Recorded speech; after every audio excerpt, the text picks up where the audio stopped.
Okay.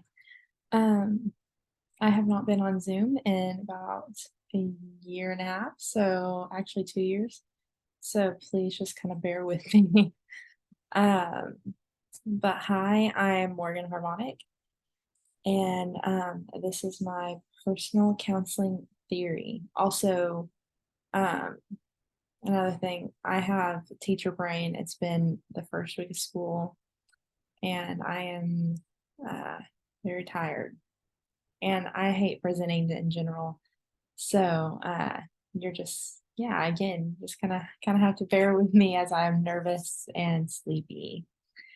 So yeah, let's just talk about my personal counseling theory. Oh, and I'm gonna have to figure out how to present on here because again, it's been forever. So my basic introduction. So just what we're gonna be talking about in these next few slides. We're going to identify what is person-centered therapy. In the beginning, we're just going to kind of talk about the basics of it, just kind of introduce ourselves to it. Then next, we're going to discuss who is Carl Rogers. He, we're going to find out more about him later. But we're just going to talk about who he is and what he did. And then we're going to talk about the main points of person-centered therapy, maybe how it's used, what what it's built on, all the things like that. And then we're going to talk about how I myself, my characteristics, personal qualities um, align best with person centered therapy. Maybe how I or why um, I tested highest in that counseling strategies quiz that we took, almost like a personality test again, but it was based off of counseling strategies. Um, so what is person-centered therapy? So the client is in control. It's mainly focused on the client. They're pretty much the star of the show. Um, and it's all about solving life or personal problems. It's not about forgetting about them. It's about figuring out how to overcome them. And then something else that it's is the main focus of it is building strong relationships. That's kind of like the foundation of it. So it goes back to who is Carl Rogers? Why did I mention his name even in the beginning? He is the creator of the person-centered therapy. So he really encouraged client and therapist relationships, which again is like the main foundation of client, or I mean, oh goodness, person-centered therapy, sorry.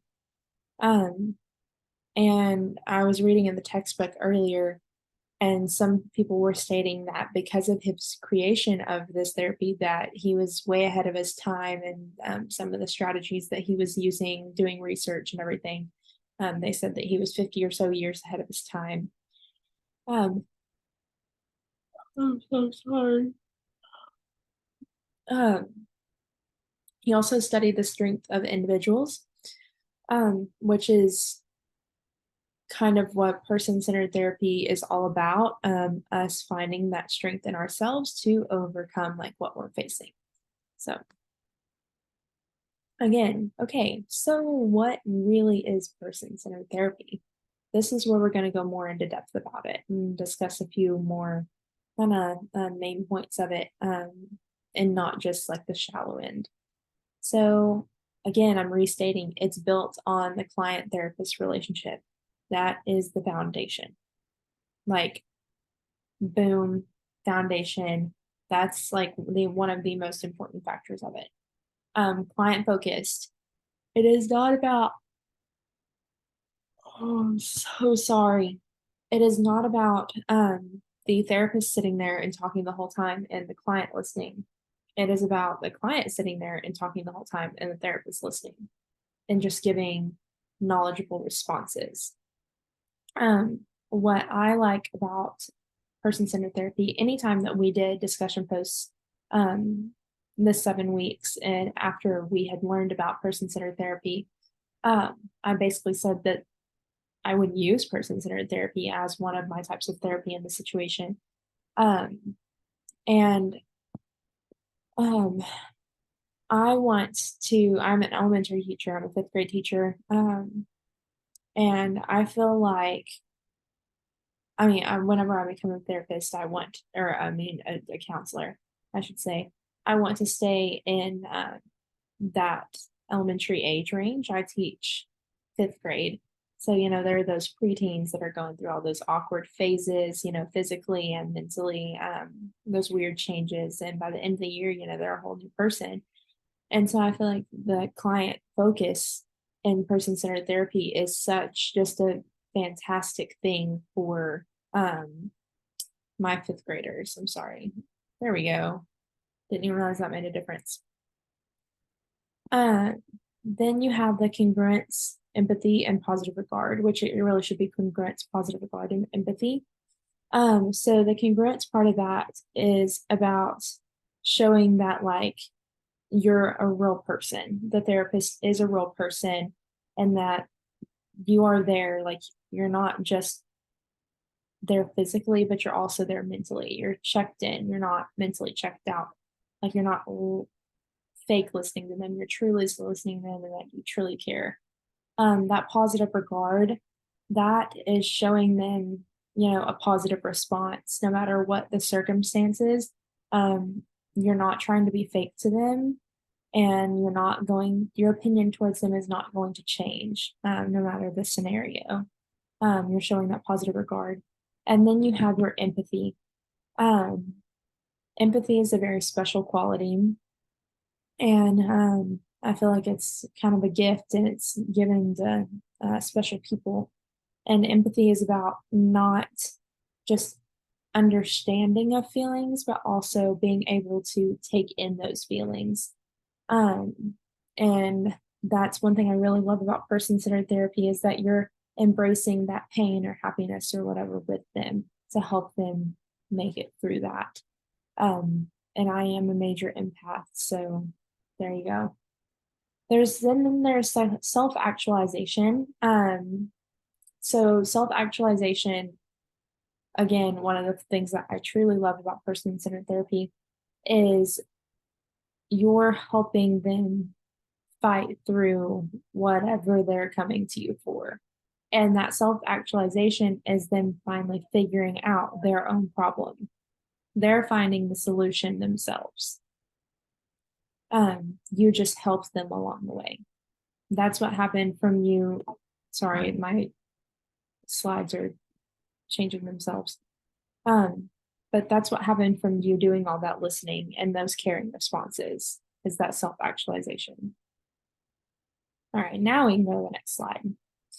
So my next slide is titled Me versus Person-Centered Therapy, and I made it this because it's about the relation that I have with person-centered therapy, maybe why I scored higher in this, what I can see, the qualities of myself, why I might have scored higher, highest. And so I've stated this over and over again, but it's, again, the foundation of person-centered therapy. It's all about building those relationships. And tying this back into my teaching career, I think it is so important to build those relationships with the students. Starting from day one, I told my kids, because we started school on Wednesday, I told them day one, Wednesday, I said, I already love you guys. And, I'm just ready to see that love grow for you throughout the year. And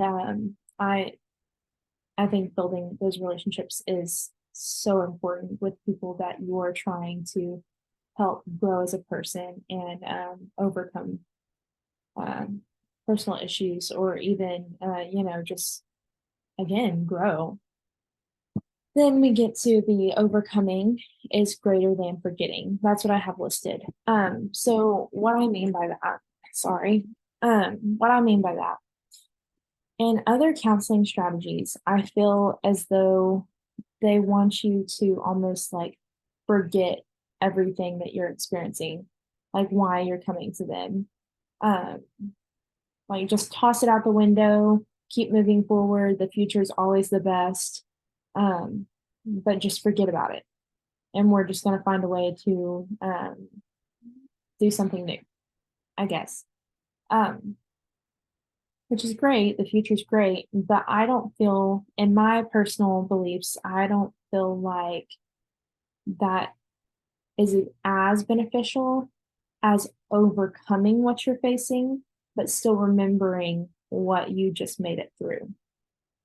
Because I feel like if you remember what you pushed through, then that whatever you face in the future, you can tell yourself, well, if I made it through that challenge, then I can make it through this one.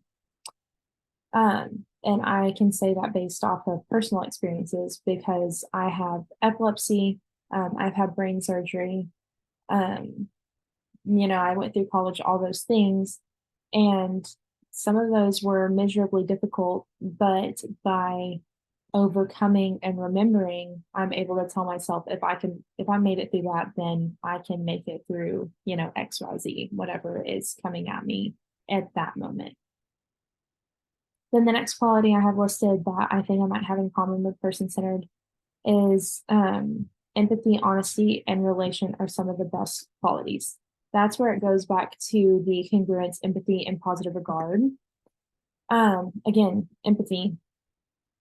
I love the quality of empathy, and I think that it is a gift. Um, Relation ties back into the congruence, and then honesty.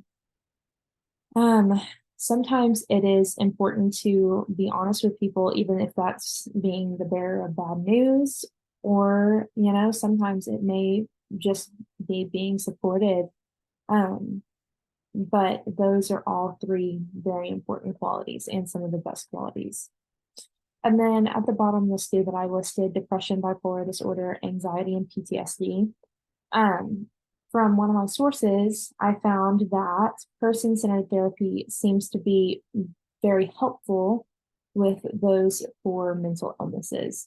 And fun fact, I actually battle with 3 out of the 4 of those. So maybe that's also one of the reasons that I like person centered therapy. I have depression, anxiety, and PTSD. Um, so who knows? That could be a reason. So then we come to my conclusion.